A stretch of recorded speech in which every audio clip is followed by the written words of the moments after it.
So I came across some Taiwanese guava, not Mexican guava, mind you, because these Taiwanese guava are much larger at the supermarket. And, they have a lot of seeds, so I thought they would be good for planting. Some people like to eat the seeds because apparently they're loaded with vitamin C, but they're actually as tough as rocks, so I would rather not. So what you would do is, so you see the stem right there. All the seeds are right in the middle. So I would cut it like this, cut it into thirds, and as you could see, there are a ton of seeds, like just a ton. So now this one actually seems to have more seeds than guavas I've had previously, but that's okay, especially if you want the seeds. But normally I would cut them into thirds, more like that, and then that way this part would not have seeds, and you could just eat it seed free. But in any case, this one has a ton of seeds. So let's just say it didn't have a ton of seeds, and we had the middle part here, right? A cube with just seeds. What you would do is, you could just, to harvest the seeds, you just smash the seed part, right? The seeds on the edges were probably damaged, a lot of them, so you don't want to damage them. So you just smash it open like this and just keep mushing it. So you could put this through a strainer, which probably would work pretty well. Let's examine that method. What I did actually was I just did it by hand, which would take a long time. But let's see, you get a strainer like that. Let's say you use a spoon and put it through a strainer. Yeah, that's working pretty well actually. So actually liberating the seeds from the pulp. You could eat the pulp as well if you want. Should be delicious. But there you go. There are some seeds that individual seeds that you can process and get ready for planting. Let's take a look at what we have here.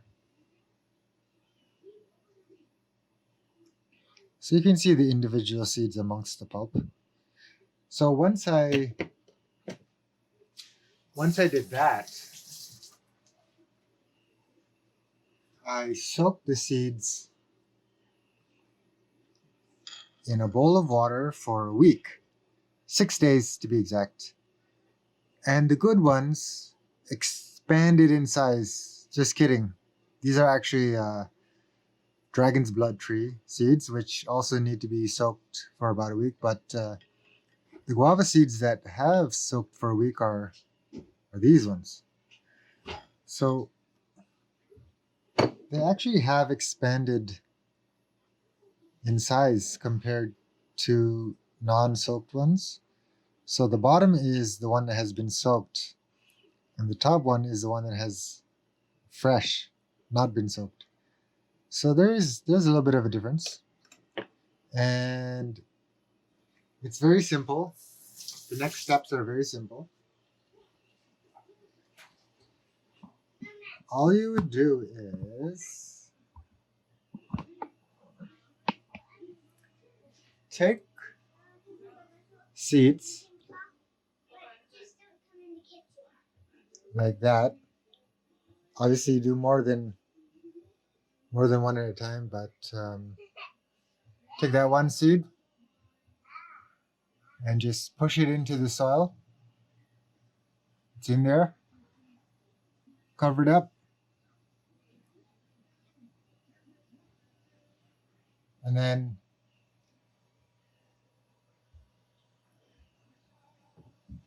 And then give it a good misting.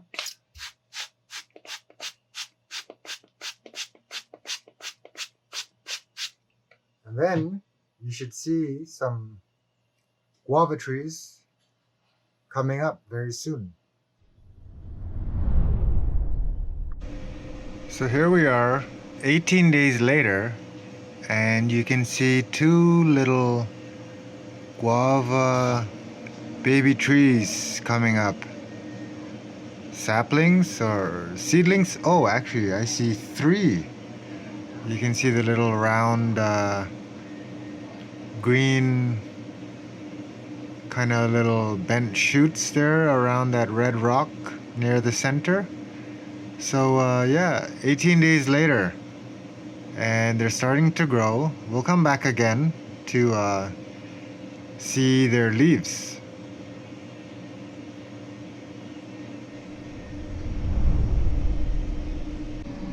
And here are the guava seedlings a couple days later. They've grown quite a bit, about 1 centimeter, and you could see the leaves. The one on the right popped out of nowhere as well, so that's pretty cool.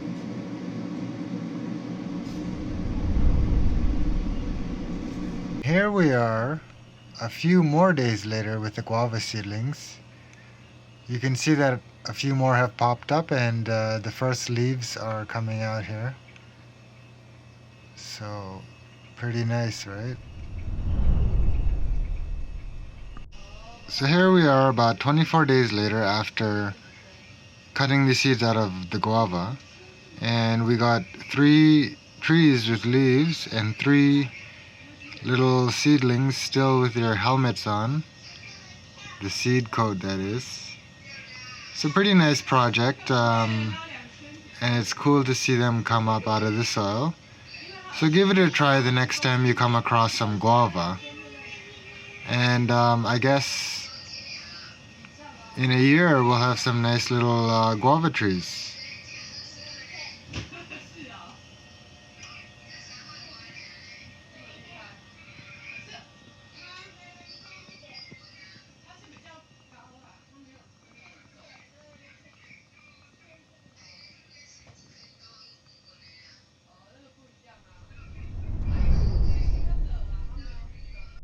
So it's been exactly 30 days since we took these guava seeds out of the guava and planted them here in the soil, after soaking for 5 days or so, of course. And as you can see, there are a bunch of seedlings, and there's even a new one or two that have popped up in just the past week. So that's what you can expect if you try to grow your own guava. I hope that has helped. This video has helped, that is. And good luck with growing your own guava. And I can't wait until these are a lot bigger, and then we'll see how they really look in their final form. As you can see though, 3 of them still have their little seed coats on.